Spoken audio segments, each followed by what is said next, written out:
পৃথিবীতে আমরা সবচেয়ে বড় কষ্টে আছি ওই ব্যক্তিদের কারণে যারা দুই দিকে কথা লাগায়, এখানকার কথা ওখানে লাগায়, এখানকার কথা ওখানে লাগায়।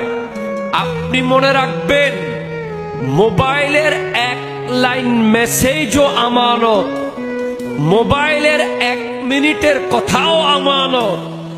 আপনি কারো কথা 1 মিনিট রেকর্ড করে তার অনুমতি ছাড়া অন্য কাউকে যদি শোনান, আপনি আমানতের খেয়ানত করেছেন। আপনি হোয়াটসঅ্যাপের একটা ভয়েস রেকর্ড মেসেজ কাউকে ফরওয়ার্ড করে দিয়েছেন, আপনি আমানতের খেয়ানত করেছেন।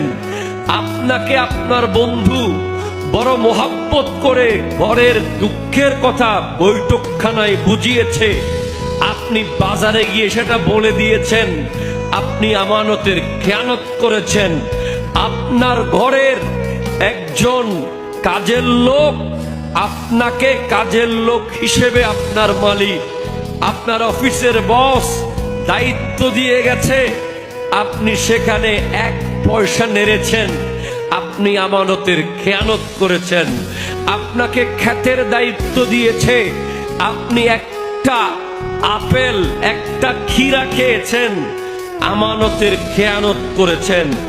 আপনি কোন জায়গায় গিয়ে বাজারে আঙ্গুর কেনার সময় একটা আঙ্গুর অনুমতি ছাড়া মুখে দিয়ে দিছেন, চনা মুড়ি কেনার সময় 2টা মুড়ি পট করে মুখে দিয়ে দিছেন, আপনি আমানতের খেয়ানত করেছেন।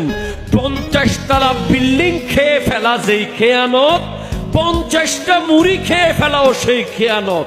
ঠিক কিনা? কথা জোরে বলেন।